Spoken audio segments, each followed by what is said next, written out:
Romanos capítulo 3. Então, a leitura do verso 21 a 31, mais exposição do verso 25 em diante.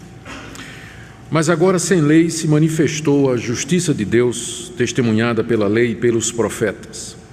Justiça de Deus mediante a fé em Jesus Cristo, para todos e sobre todos os que creem, porque não há distinção, pois todos pecaram e carecem da glória de Deus, sendo justificados gratuitamente por sua graça, mediante a redenção que há em Cristo Jesus, a quem Deus propôs no seu sangue como propiciação, mediante a fé, para manifestar a sua justiça, por ter Deus, na sua tolerância, deixado impunes os pecados anteriormente cometidos, tendo em vista a manifestação da sua justiça no tempo presente, para Ele mesmo ser justo e o justificador daquele que tem fé em Jesus. Onde, pois, a jactância foi de todo excluída. Por que lei? Das obras? Não, pelo contrário, pela lei da fé. Concluímos, pois, que o homem é justificado pela fé, independentemente das obras da lei. É porventura Deus somente dos judeus? Não é também dos gentios? Sim, também dos gentios, visto que Deus é um só, o qual justificará por fé o circunciso e, mediante a fé, o incircunciso. Anulamos, pois, a lei pela fé? Não, de maneira nenhuma. Antes, confirmamos a lei. Até aqui a leitura da palavra de Deus. Queridos irmãos, vamos orar pedindo que o nosso Deus nos ajude na compreensão da sua palavra. Pai, pedimos mais uma vez a direção do Teu Espírito Santo no entendimento da Tua revelação escrita. Pedimos não somente que possamos entender racionalmente, logicamente o que está escrito, mas perceber com os olhos do coração. Que o Senhor ilumine os olhos do nosso entendimento espiritual para apreendermos aquilo que o Senhor nos revela. Pedimos, ó Pai, que Tu fales ao nosso coração. Oramos por cada pessoa aqui presente, que nos ouve aqui na igreja e também através da transmissão pela internet, que a todos queiras abençoar através da Tua palavra, dando a cada um de acordo com a necessidade. É o que nós te pedimos em nome de Jesus. Amém. Queridos, nós entramos desde domingo passado na segunda parte da carta aos Romanos, onde o apóstolo Paulo começa a explicar a justificação pela fé. Como vocês se recordam, Paulo escreveu essa carta à igreja de Roma porque ele queria apresentar-se e apresentar o evangelho que ele pregava. O alvo de Paulo era missionário. Já fazia cerca de 12 a 15 anos que ele vinha pregando o evangelho naquela região que fica ao redor da bacia do mar Mediterrâneo. Se você olha no mapa bíblico, você vai ver aquela região toda, que pega a Ásia, pega a parte da Caia, todas as províncias do Império Romano. Durante 12, 15 anos, a gente não tem muita certeza, Paulo plantou igrejas naquela região. E depois de um tempo ele olha para trás e vê que não tem mais campo, porque em todo lugar ele já tinha pregado o evangelho. Ele coloca os olhos ao norte, lá na Espanha, onde Cristo ainda não havia sido anunciado. Só que para ele pregar na Espanha, ele precisava do apoio de uma igreja que estivesse mais ou menos no meio do caminho.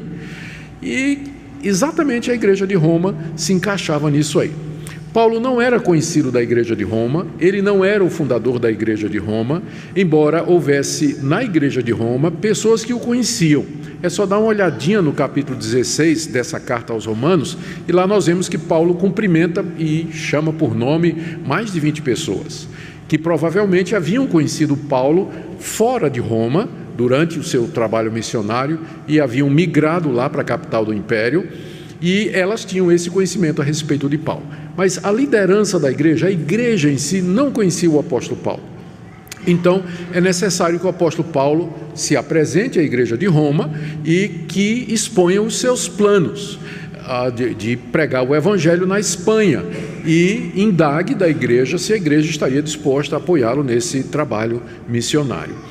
Só que Paulo sabia que a reputação dele entre os judeus não era lá muito boa, e especialmente em Roma havia uma comunidade muito grande de judeus, a ponto de que alguns anos antes, de Paulo escrever essa carta, o imperador Cláudio expulsou os judeus de Roma, porque eles eram tantos e a influência deles na política e no comércio era tão grande, que ele mandou os judeus irem embora de Roma, não é? E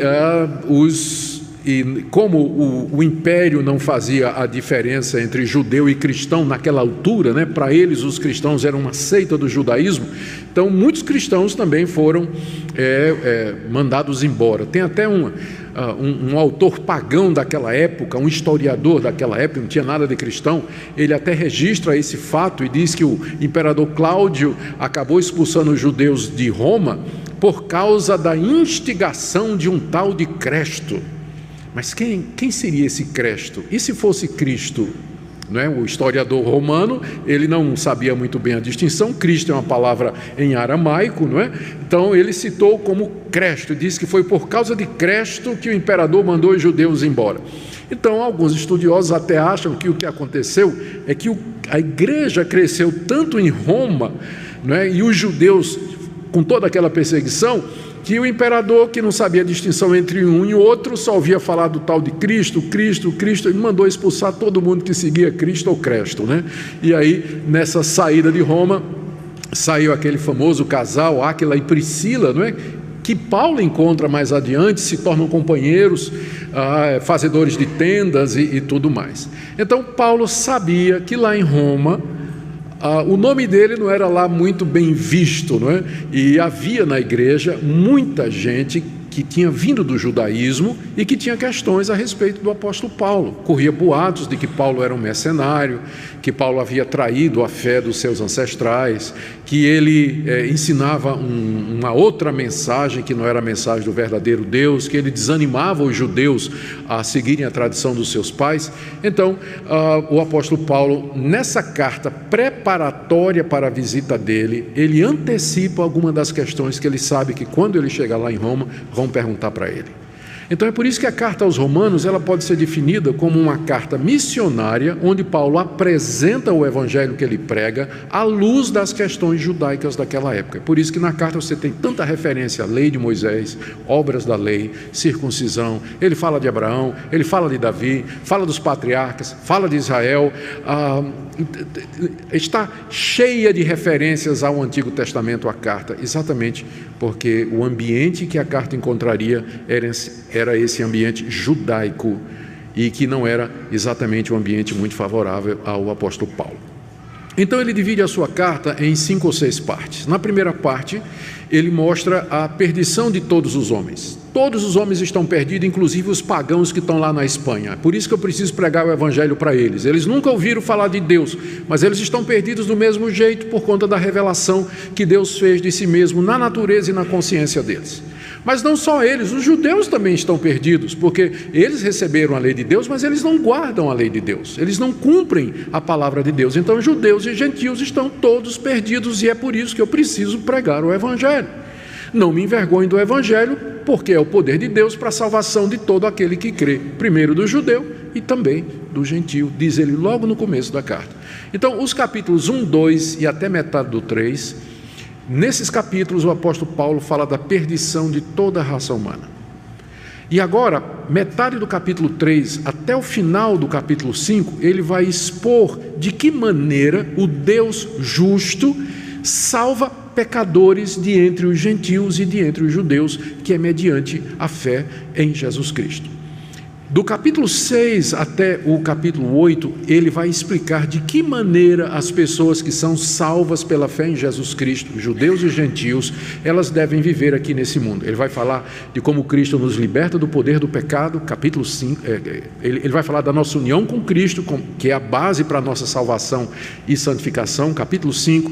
Ele vai falar como Cristo nos liberta do pecado, capítulo 6. Ele vai falar como Cristo nos liberta da lei, capítulo 7. Vai falar da vida no Espírito, capítulo 8, e de 9 até 11 ele começa a falar de Israel. O que é que vai ser da nação de Israel? Será que Deus abandonou os judeus? Tem ainda um plano para os judeus? É a parte em que ele trata de escatologia, não é?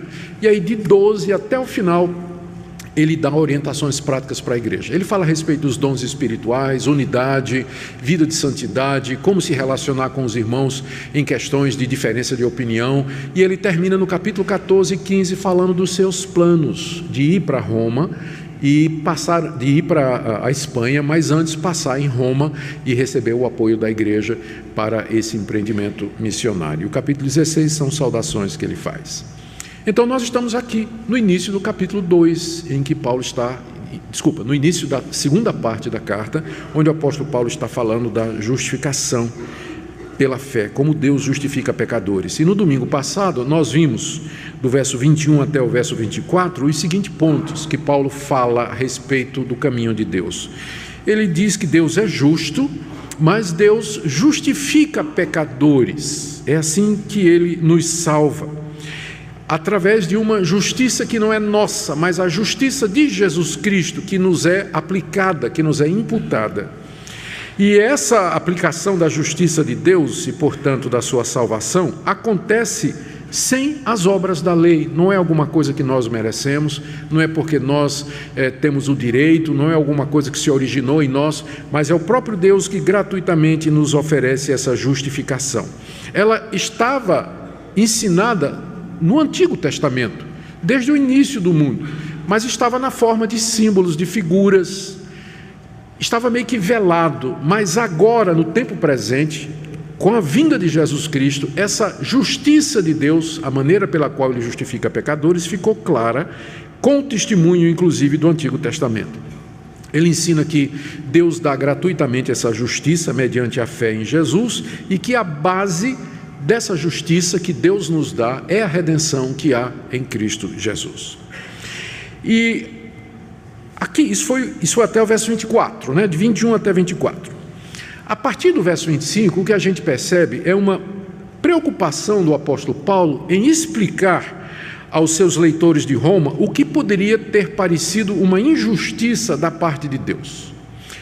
A questão é a seguinte: se somente agora, com a morte de Cristo Jesus, Deus manifesta a sua justiça e a sua salvação, não teria Deus sido injusto com os que viveram antes de Cristo, deixando de castigá-los? Porque o pecado existe desde Adão. Cristo veio milhares de anos depois. Então, nesse período, né, Deus não destruiu a humanidade como deveria destruir, porque o salário do pecado é a morte e Deus é justo. Deus conviveu com o pecado da humanidade e não destruiu a humanidade como ele deveria fazer, já que ele é justo. Então, como explicar isso? É o ponto de Paulo agora. Ele vai dizer que Deus, na sua paciência, deixou impunes os pecados cometidos antes de Cristo, porque ele estava aguardando o momento de manifestar a sua justiça. O pecado foi castigado, seria castigado. Em Cristo Jesus, Deus castigou os pecados, antes de Cristo e depois de Cristo. Então, antes de Cristo, ele estava sendo paciente, não destruiu a humanidade, porque aguardava a plenitude dos tempos, quando seu filho haveria de vir e na cruz do Calvário oferecer um sacrifício completo pelo pecado, pagando a culpa do pecado, apaziguando a ira de Deus. Então, é isso que ele explica aqui, do verso 25 até o final, no verso 31. Nós vamos seguir então a passagem. Há vários pontos aqui que Paulo está fazendo. Eu quero examinar 4 ou 5 declarações dele e terminar com algumas aplicações, assim nos permita Deus. E vamos começar com a primeira declaração, que está aí no verso 25. No verso 24 ele diz que nós somos justificados gratuitamente pela graça de Deus mediante a redenção que há em Cristo Jesus. E aí ele afirma: a quem? Jesus, né? O qual Deus propôs no seu sangue como propiciação mediante a fé. Essa é uma frase complicada que precisa de um pouco de atenção da nossa parte. Paulo está dizendo que Deus propôs a propiciação, o pagamento dos pecados, na pessoa de Jesus Cristo.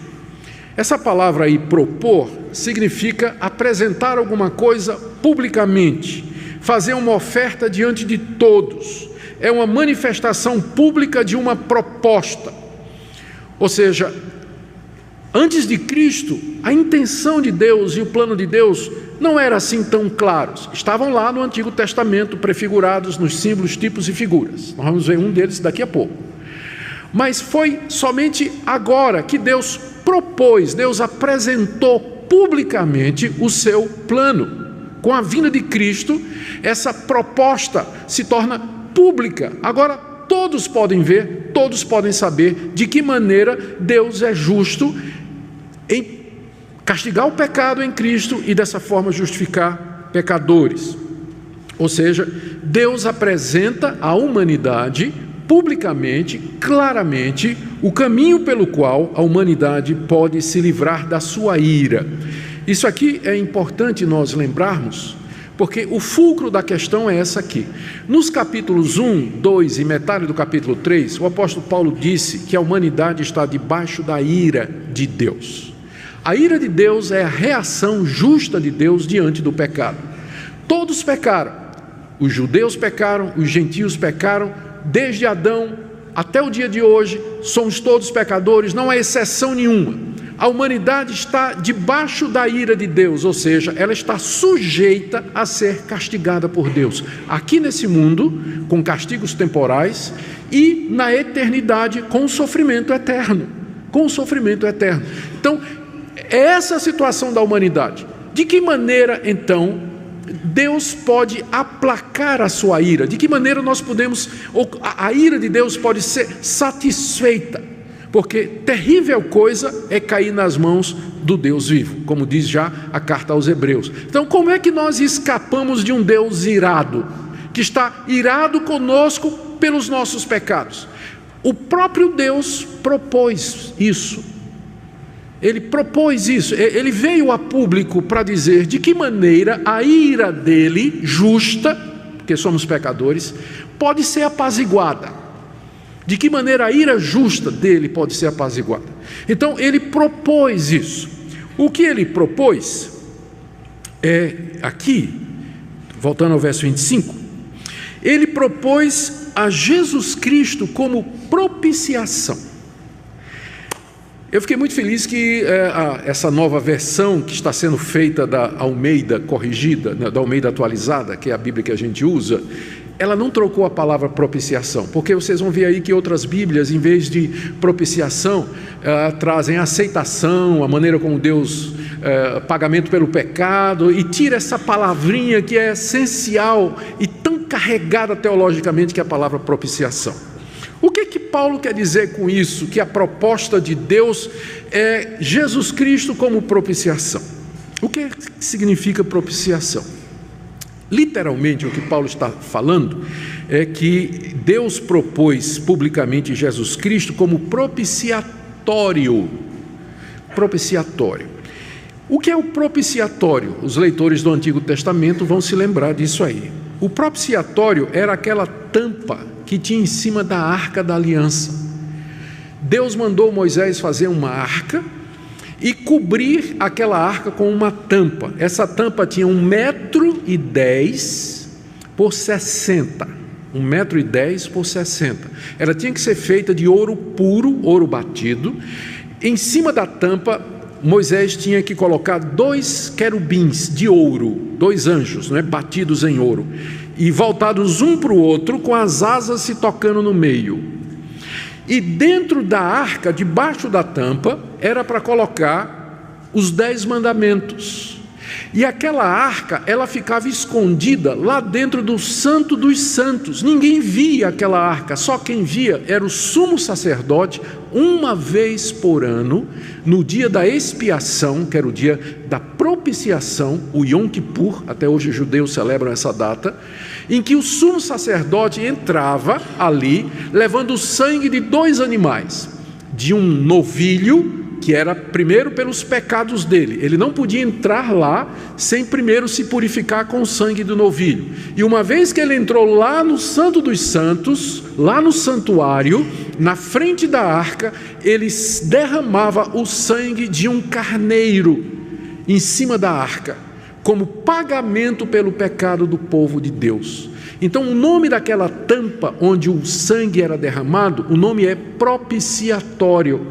Era ali que se fazia propiciação ou apaziguamento da ira de Deus. Na hora que o sacerdote estava derramando o sangue daquele carneiro ali sobre a tampa, era como se Deus se aplacasse, a ira de Deus se retirasse, Deus removesse a sua ira do seu povo que tinha pecado contra ele. Por isso que o nome era o dia da propiciação, o dia em que Deus se apaziguava com relação ao seu povo e não considerava o seu povo como inimigo, mas agora podia fazer a paz, porque o pecado havia sido pago por conta daquele sangue. Era aquilo que era chamado de propiciação. E a ideia básica era essa: o propiciatório era o lugar em que a ira de Deus era aplacada com sangue. E é interessante que aquele sangue corria pela tampa que cobria os 10 mandamentos. Os 10 mandamentos, nós já vimos Paulo falando disso aqui no capítulo 3. Os mandamentos foram dados para nos condenar. Eles são o libelo de acusação de Deus contra nós, são a prova da nossa corrupção, da nossa culpa, da justiça da nossa condenação.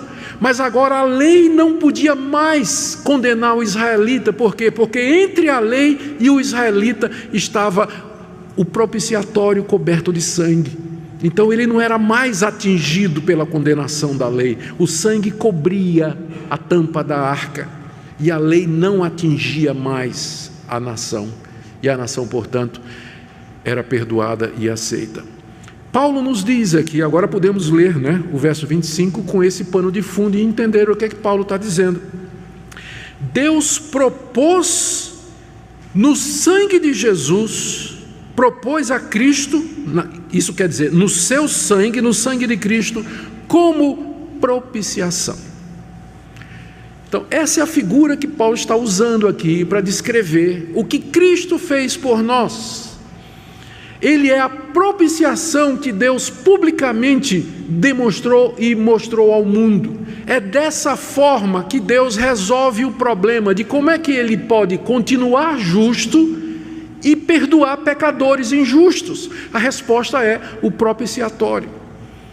É o sangue de Cristo derramado lá na cruz do Calvário, como propiciação pelos pecados do povo de Deus. Lá na primeira carta de João, capítulo 2, o apóstolo João se refere a Cristo exatamente nesses termos. Ele diz assim a respeito de Jesus: filhinhos meus, estas coisas vos escrevo para que não pequeis. Se todavia alguém pecar, temos advogado junto ao Pai, Jesus Cristo o justo, e Ele é a propiciação pelos nossos pecados. Veja o capítulo 4, verso 10 dessa mesma carta. Nisso consiste o amor, não em que nós tenhamos amado a Deus, mas em que Ele nos amou e enviou seu Filho como propiciação pelos nossos pecados. Então agora ficou claro o que é que Paulo está dizendo aqui, de que maneira Deus manifesta a sua justiça. Ele propôs publicamente, abertamente, a propiciação dos pecados do seu povo de uma vez para sempre, mediante o sangue do seu Filho. No Antigo Testamento, o propiciatório estava oculto. Ele era escondido lá dentro da tenda, fechado por cortina. Mas agora é como se Deus tivesse rasgado a cortina e trazido o propiciatório a público e está dizendo: é dessa maneira que eu justifico pecadores. O meu Filho é o Cordeiro que eu mandei para tirar o pecado do mundo. É pelo sangue dele que eu posso perdoar pecadores e recebê-los como justos. E dessa forma a minha ira é aplacada, porque lá na cruz do Calvário Deus derramou toda a sua ira contra Jesus Cristo. A ira que eu mereço, Deus derramou sobre ele. Por isso lá na cruz, depois de ter bebido até a última gota do cálice da ira de Deus, Cristo satisfez plenamente todas as demandas da justiça de Deus e aplacou a sua ira. Então esse é o primeiro ponto. A propiciação em Cristo Jesus como uma proposta pública de Deus, explicando de que maneira Ele pode ser justo e ao mesmo tempo justificar pecadores. A segunda declaração que eu quero ver com vocês nessa noite está ainda no verso 25, onde Paulo diz que essa propiciação que há em Cristo é recebida mediante a fé. Está bem no meio do versículo 25. Ele diz que isso é mediante a fé. A fé é um instrumento pelo qual aquilo que Cristo fez na cruz, a propiciação que Ele fez, me alcança, porque ela foi feita 2000 anos atrás. Como é que ela me alcança hoje? De que forma eu recebo os benefícios da morte de Cristo na cruz? A resposta é pela fé no seu sangue, pela fé na sua obra. Fé aqui não é alguma coisa que parte de nós, mas é colocada como em oposição a obras. Ou seja, eu recebo isso, esse pagamento que Cristo fez por mim, eu recebo não como um merecimento da minha parte. Já vimos que não há mérito nenhum em nenhum de nós, mas é como uma graça de Deus, uma dádiva de Deus. A fé é simplesmente a mão vazia que se estende para receber esse dom gratuito de Deus. E ela não é nem mérito nosso. Fé em Jesus Cristo não é nem alguma coisa que eu produzo, mas é alguma coisa que o próprio Deus me dá. Não é uma fé vaga e genérica que Deus existe, que vai tudo acabar bem, mas é uma confiança segura no sangue de Cristo derramado na cruz do Calvário pelos meus pecados. É essa a fé que salva. E aqui é importante que nós entendamos isso, porque hoje em dia o conceito de fé está muito ligado a você acreditar que Deus pode fazer milagres. Tenha fé, né? Deus vai fazer um milagre, tenha fé, vai dar tudo certo. O pessoal associa fé com pensamento positivo, a certeza da intervenção miraculosa de Deus em algumas coisas, mas fé aqui é você apreender e você tomar posse disso que Deus está dizendo, que Ele propôs no sangue do seu Filho o pagamento pelos seus pecados, e que Ele lhe perdoa com base nisso, e crer nisso é a maior de todas as bênçãos que alguma pessoa pode ter aqui nessa vida. A certeza plena de que seus pecados foram propiciados, foram pagos completamente na cruz, mediante o sangue de Jesus Cristo. Então, é mediante a fé. Terceira coisa que Paulo diz, que está ainda no verso 25, ele diz que a razão para Deus ter feito isso, ter apresentado Jesus Cristo publicamente, foi a sua tolerância. Veja como ele diz aqui no verso 25, eu vou ler na versão que eu uso, né? Ele diz que Deus propôs a Cristo, na verdade no seu sangue, como propiciação mediante a fé, para manifestar a sua justiça. Agora veja essa frase intrigante no final do verso 25: por ter Deus na sua tolerância deixado impunes os pecados anteriormente cometidos. O que é que isso não significa? Isso não significa que ninguém foi para o inferno antes de Cristo. Isso não significa que Deus não castigou ninguém antes de Cristo por conta dos pecados. Significa simplesmente o seguinte, que apesar de todos os pecados cometidos desde Adão até Cristo, Deus podia ter dito assim: a humanidade não tem jeito. Eles me provocam todo dia com seus pecados, com seus ídolos, com suas imoralidades, com suas abomináveis práticas. Então eu vou deixá-los entregue à sua própria sorte, que vão todos para o inferno. Deus podia ter feito isso, mas Ele não fez. Então Ele foi paciente, Ele tolerou. Ele podia ter dito, sabe como é que às vezes tem uma pessoa que você tenta fazer o bem para aquela pessoa, ajudar aquela pessoa, e você só recebe patada, né? Só recebe patada de volta, né? A pessoa critica, fala mal, é ingrato, até que um dia você diz assim: quer saber de uma coisa? Não dá mais não. E você deixa a pessoa para lá. Deus podia ter feito isso com a humanidade, mas não. Ele, na sua paciência, Ele tolerou os pecados da humanidade e não recuou do plano dele de mandar salvação para o mundo. Então a vinda de Cristo ao mundo como propiciação pelos pecados é porque Deus não perdeu a paciência. Porque se ele tivesse perdido, ele não tinha mandado seu Filho Jesus Cristo. O que para nós é um encorajamento, porque ele tomou a iniciativa.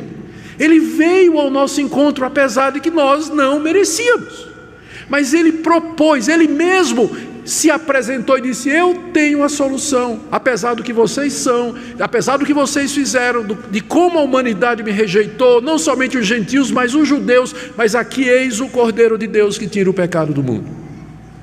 Então, na sua tolerância, na sua paciência, Deus deixou impunes os pecados cometidos, impunes no sentido de que ele não levou esses pecados em consideração a ponto de dizer assim: eu desisto da raça humana. Mas apesar disso, de tudo que aconteceu, ele propôs publicamente, abertamente, seu Filho Jesus como pagamento pelos nossos pecados.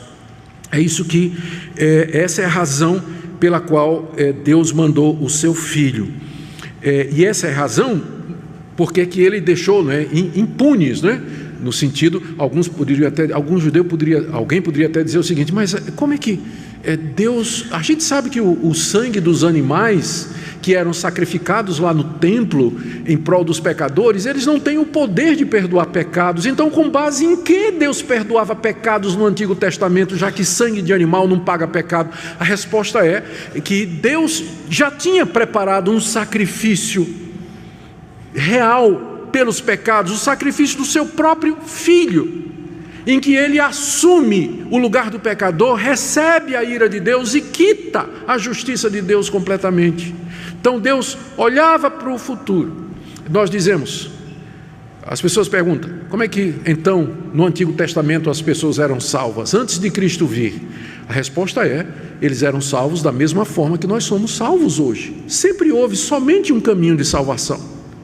No Antigo Testamento as pessoas eram salvas pela fé no sangue do Messias que haveria de vir. Hoje nós somos salvos pela fé no sangue do Messias que já veio. A diferença é só nossa posição na história. Eles estavam antes, nós estamos depois do centro da história, que é a vinda de Cristo. Mas o processo sempre foi o mesmo.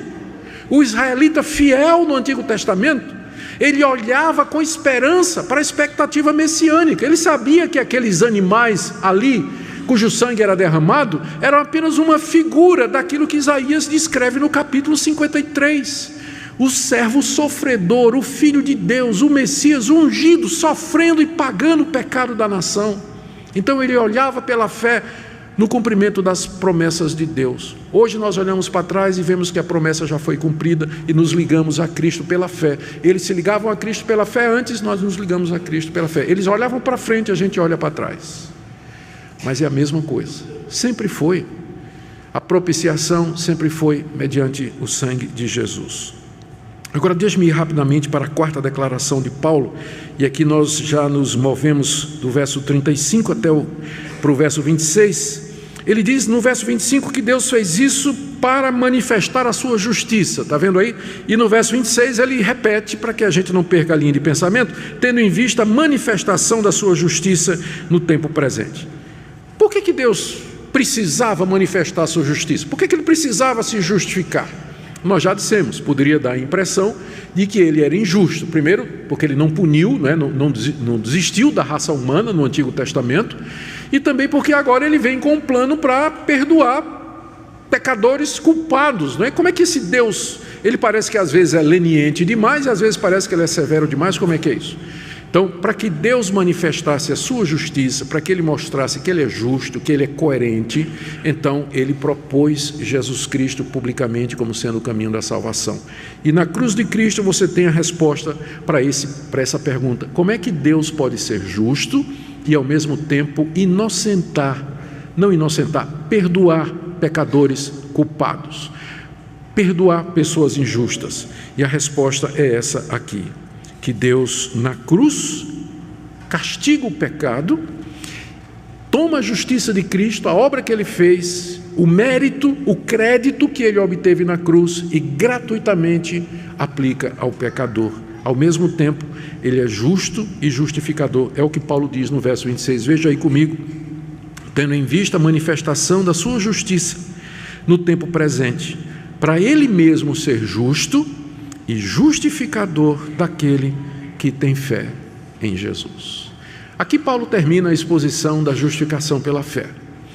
Aqui ele, nos versos que nós já vimos, ele mostra esse plano maravilhoso, concebido por Deus na eternidade e manifestado há 2000 anos atrás com a vinda do seu Filho Jesus Cristo, quando ele realiza aquela obra de redenção que começa com a encarnação, os 30 anos vividos como um de nós aqui, rejeitado pelos seus, sofre e morre na cruz, é sepultado, durante 3 dias permanece debaixo do domínio da morte e rompe vitorioso ao 3º dia, no domingo de manhã, e sobe aos céus, onde está agora assentado à direita de Deus e tem o poder de interceder e salvar os pecadores que nele creem. Esse é o Evangelho. É dessa forma que Deus é justo, é dessa forma que Ele justifica pecadores, é dessa forma que nós somos salvos. E de tudo isso, algumas conclusões podem ser tiradas, é o que Paulo faz em seguida, do verso 27 até o verso 31. Ele faz 3 conclusões aqui, na verdade 4. A primeira conclusão, está no verso 27, é que não resta, portanto, à luz desse plano de Deus, espaço para a jactância humana. Ele pergunta no verso 27, onde está a jactância? Foi de todo excluída. Por que lei das obras? Não, pelo contrário, pela lei da fé. Então, primeira conclusão de tudo isso, não há espaço, não há lugar, não faz sentido a jactância em nenhum de nós. Eu fico pensando no Paulo. Provavelmente tinha em mente aqui o judeu se jactava, né, se gloriava, ele contava vantagem, porque ele era filho de Abraão, tinha sido circuncidado, recebeu a lei de Deus, recebeu o culto, a aliança, as promessas, o Messias veio do judaísmo, então o judeu queria contar vantagem e se gloriar. Paulo diz, não tem espaço nenhum agora para qualquer vanglória, você não pode se gloriar de nada, e se você não pode, o gentil muito menos. Ninguém pode contar nenhuma vantagem agora diante de Deus. Por quê? Porque o sistema da salvação que foi engendrado por Deus, ele exclui toda a glória humana. Nesse sistema de salvação, a salvação é de Deus do começo ao fim. Ele é quem propôs Jesus Cristo. Ele é quem mandou o seu Filho. Ele é que aceitou o que o seu Filho fez na cruz. Ele é que ressuscitou seu Filho dentre os mortos, Ele é quem nos chama pelo Evangelho, Ele é quem nos converte pelo Espírito Santo, Ele é quem nos sustenta até o fim, é Ele que vai nos glorificar. A salvação do começo ao fim é obra de Deus, portanto não tem lugar para a glória humana, não tem lugar. Trazendo em termos práticos, o povo que deveria ser o povo mais humilde do mundo é o cristão, a ponto da gente poder dizer que um cristão arrogante é uma contradição em termos. Ou ele é cristão, ou ele é arrogante. Mas ele não pode ser as duas coisas. Porque ele sabe que é pela graça, que foi pela misericórdia de Deus, não é mérito nenhum. E se uma pessoa é salva de favor, não é? Pela graça e misericórdia de Deus, ela vai ter compaixão dos outros. Quando olhar para os outros que caíram, para os pecados dos outros, para os erros dos outros, ela vai olhar com compaixão, porque ela mesma sabe que ela é uma pecadora e que foi alcançada pela glória de Deus, pela graça de Deus, ela foi perdoada, então ela tem que estender o mesmo perdão para outros. Então a base do perdão, da reconciliação, do convívio na igreja é exatamente a doutrina da justificação pela fé, pela graça de Deus. Agora, se fosse por mérito, se fosse por obras, então não existiria igreja, porque a gente sabe que bicudos, né? 2 bicudos não se bica, né? Então, se a igreja fosse cheia de gente assim, eu sou espiritual, eu mereço, eu fiz isso, fiz aquilo, eis aqui as minhas realizações, porque eu tenho isso, tenho aquilo outro, a briga ia comer solta. A gente sabe como funciona isso, né? Que é a arrogância, e é a jactância, e é a autojustiça que provoca brigas e mais brigas entre as pessoas. Mas a justiça de Deus pela fé pergunta, onde está a jactância? A resposta é, foi excluída. Que ela seja excluída da minha vida e da sua, nós que entendemos que a justificação é de fato pela fé. A segunda conclusão de Paulo é no verso 28. Concluímos, pois, que o homem é justificado pela fé independentemente das obras da lei. Ou seja, o homem é feito justo diante de Deus mediante a fé em Jesus Cristo e não pela realização de obras que são determinadas e mandadas pela lei de Moisés ou qualquer outra lei, qualquer outro código. Em outras palavras, não é por mérito. Quando nós compreendemos isso, a nossa visão fica mais clara com relação a entendermos a diferença crucial entre o cristianismo bíblico e outras religiões, ou outras manifestações religiosas dentro do cristianismo. O cristianismo bíblico, na sua essência, ele ensina a graça de Deus mediante Jesus Cristo. Esse foi o ponto que foi descoberto na Reforma Protestante: somente a graça, somente Cristo, somente a fé, somente a palavra e tudo para a glória de Deus. E é nesse sentido que nós somos diferentes de outras linhas de cristianismo. As pessoas perguntam, sim, mas, por exemplo, e o catolicismo romano? Não são cristãos como nós? Eu diria o seguinte: se um católico romano ele acreditar em Cristo e em Cristo somente como sua justiça, como propiciação pelos seus pecados, se a sua única esperança é a obra completa de Cristo Jesus na cruz, ele é meu irmão. Mas aí ele não é católico, porque não é isso que a Igreja Católica ensina. A Igreja Católica ensina a comediação de Maria, a intercessão dos santos, a participação nos sacramentos como sendo condição para que essa justificação seja obtida. Então, a grande questão não é que eles negam que a salvação é pela fé. O problema é o sinal do mais que vem depois. Nós dizemos, a justificação é pela fé. Eles não vão negar isso. Eles só vão dizer, mais Maria, mais mediação dos santos. E agora você pode aplicar isso para qualquer outra manifestação. Como é que é a salvação? Não, a salvação é pela fé em Cristo, mais dar o dízimo, mais campanha, mais guardar o sábado, mais... Então, se tiver um mais, já não é a doutrina bíblica da justificação pela fé, que é sem as obras da lei. É a conclusão de Paulo aqui no verso 28. Independentemente das obras da lei, é mediante a fé em Jesus Cristo. Terceira conclusão de Paulo, verso 29 e 30. Ora, e aqui ele está apelando para uma coisa que o judeu com certeza iria confirmar. Para o judeu só havia um Deus verdadeiro, e nesse ponto está corretíssimo, nós concordamos também. Só há um Deus, e se existe um só Deus, ele é Deus não só dos judeus, mas de todos os povos, ainda que os povos não o reconheçam e tenham lá os seus deuses. Mas se há um único Deus, ele é Deus de todos. É exatamente o argumento de Paulo, verso 29. É porventura Deus somente dos judeus? Os judeus diziam, não, de jeito nenhum, nosso Deus, porque ele é o único Deus verdadeiro, é Deus de todos, só existe ele. Então ele é Deus de todas as nações. Resposta de Paulo, né? Sim, não, ele não é Deus também dos gentios? Sim, certamente também dos gentios. Verso 30. Visto que Deus é um só, ele justificará por fé o circunciso, que é o judeu, e mediante a fé o incircunciso, que é o gentio e o pagão. Ora, se Deus é um só, e ele é Deus de judeus e gentios, significa que o caminho dele é o mesmo para um e para outro. Não tem diferença entre judeu e gentio. Deus vai justificar tanto os judeus como os gentios mediante a fé em Jesus Cristo. Concorda? Ele perguntaria ao judeu, não é? E o judeu, se Deus é um só, e ele é Deus de todos os povos, e ele justifica o judeu pela fé, então ele deve justificar o gentio pela fé também. Não tem distinção nesse ponto.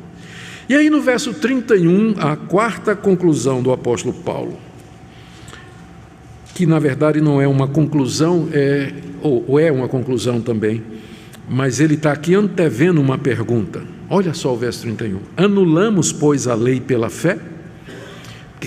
Com certeza, parece que ele está vendo a mãozinha levantada lá, né?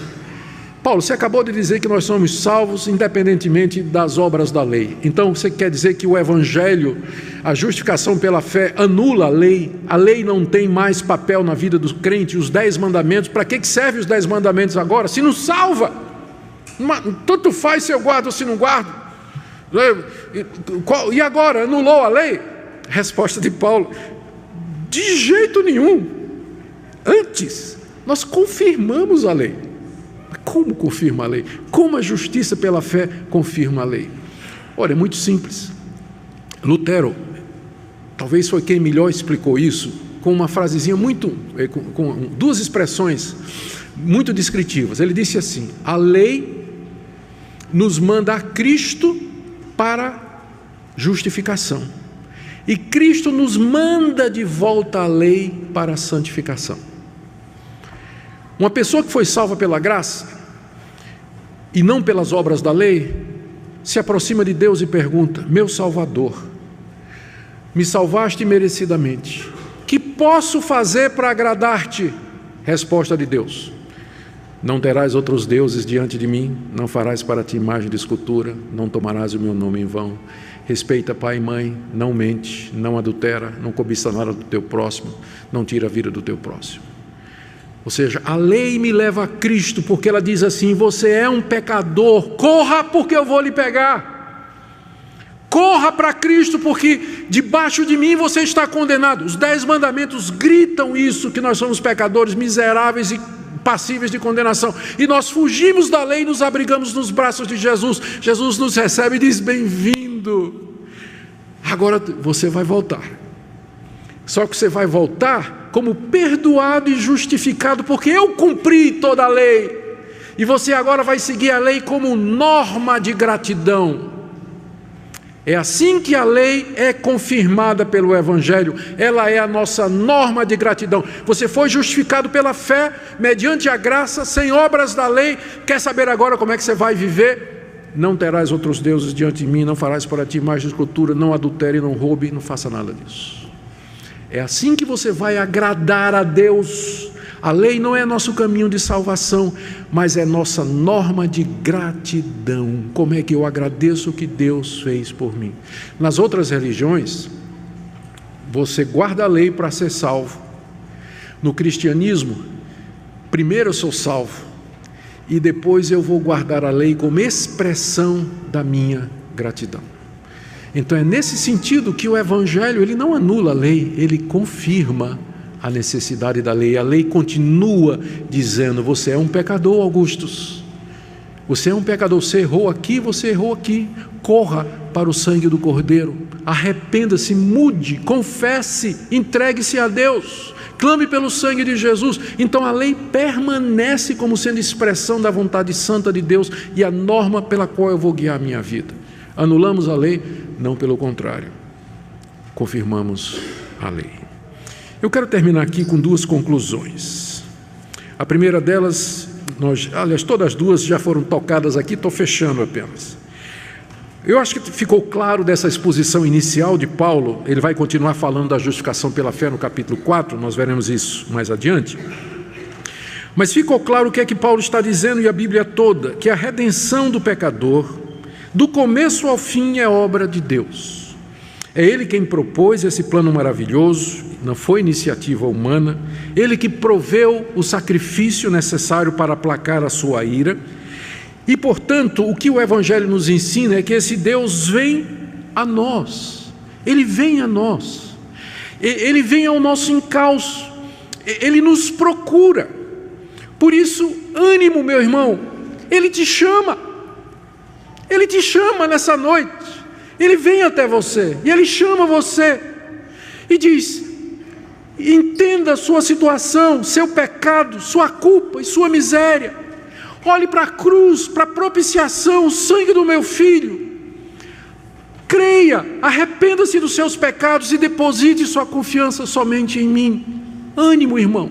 Ele chama você nessa noite, no Evangelho, a que você se arrependa e que você venha a Cristo Jesus para pleno perdão. Segunda conclusão e aplicação. Está muito claro também no texto, a forma como Paulo explica, não somente aqui, mas na Bíblia toda, que a ira de Deus foi plenamente satisfeita em Cristo Jesus. Lá no Getsêmani, diante da perspectiva da cruz, Cristo 3 vezes disse: Pai, se é possível, passa de mim esse cálice. Esse cálice, aquele cálice que Cristo relutava em tomar, era o cálice da ira de Deus, cheio até a boca, espumando com a ira de Deus, que ele tinha que beber até a última gota. E diante daquela expectativa, ele dizia, pensando no sofrimento, na dor, na angústia de ser alvo da ira plena de um Deus justo e irado, ele diz, se é possível, passa de mim esse cálice. Mas no final ele diz, não seja feita a minha vontade, mas a tua. E na cruz do Calvário, na verdade, não foi vinagre com fel que ele bebeu, mas ele bebeu até a última gota do cálice da ira de Deus. E quando terminou, ele gritou, Deus meu, por que me desamparaste? Porque naquela hora, ele experimentou plenamente a ira de Deus sobre ele, a angústia profunda, indescritível da sua alma santa e inocente, ao ser punida com a ira infinita do Deus justo e santo. Por isso, toda vez que você se arrependeu, pediu perdão a Deus e continuou se sentindo culpado, num certo sentido você está menosprezando o que Ele fez. Você está menosprezando o que Ele fez. Eu queria que você entendesse nessa noite que já não há condenação para os que estão em Cristo Jesus, porque a ira de Deus se aplacou com relação a você, seu pecado foi pago, foi perdoado completamente. Cristo levou sobre si o castigo que você merecia e levou todo. Portanto, quando vem doença, não diga que Deus está com raiva de você, que Deus está me punindo pelos pecados. Quando vem uma tribulação, uma dificuldade na sua vida, não diga assim, a ira de Deus está sobre mim, porque se você já é de Cristo, não há mais nenhuma condenação, porque Ele propiciou na cruz completamente a ira de Deus, satisfez a justiça de Deus. Deus usa as aflições desse mundo para nos corrigir como filhos, é a mão bondosa deles, o mesmo acidente, a mesma catástrofe que significa a ira de Deus contra os ímpios, mas ao mesmo tempo para nós ela é santificada como um meio de correção, de bênção, de crescimento, de aperfeiçoamento do caráter. Nós sofremos aqui nesse mundo igual aos ímpios, só que para eles é juízo de Deus, é Deus começando a derramar a ira dele, que vai derramar no inferno completamente contra eles. Mas para nós é santificado pelo Espírito Santo as tribulações e aflições como meio de nós crescermos aqui. Por isso eu queria que nessa noite talvez você tenha que chegar para Deus e dizer, Deus me perdoa, porque eu tenho duvidado do sacrifício de Cristo, da eficácia do sacrifício. Eu não consigo aceitar que o Senhor me perdoa, eu não consigo me perdoar e nem aceitar que o Senhor me perdoa. Mas se confessarmos os nossos pecados, Ele é fiel e justo para perdoar os nossos pecados e nos purificar de toda injustiça. Que essa noite seja uma noite de gratidão, de louvor a Deus por tudo que Ele é, o que Ele fez por nós. Há um hino em inglês que diz, escrito por Charles Wesley, se 1000 línguas eu tivesse para adorar e agradecer a Deus o que Ele fez por mim. É o desejo do nosso coração. Se nós tivéssemos essa capacidade para louvar a Deus pelo que Ele fez por nós. A Ele toda a honra e toda a glória. Oremos. Ó Senhor, nós te bendizemos porque o Senhor propôs Jesus Cristo, no sangue dele, a propiciação pelos nossos pecados, mediante a fé, como demonstração da tua justiça, por conta da tua paciência, em que o Senhor não puniu os pecados anteriormente cometidos, mas agora tu mostras como pode ser justo e justificador daquele que tem fé em Jesus. Senhor, se há alguém aqui nessa noite que ainda não compreendeu o Evangelho, nós pedimos que teu Espírito Santo abra o seu coração. E nós que já cremos, perdoa quando duvidamos, perdoa quando não temos a alegria da redenção, perdoa quando nós nos sentimos lançados fora da tua presença, quando o Senhor nos diz que já não há culpa ou condenação sobre nós. Ajuda aquele que nessa noite luta com sua consciência, ajuda aqueles que nessa noite lutam dizendo: será que Deus me aceita? Que nessa noite o teu amor seja estendido a todos aqui presentes, na mediação de Jesus, por quem nós oramos. Amém.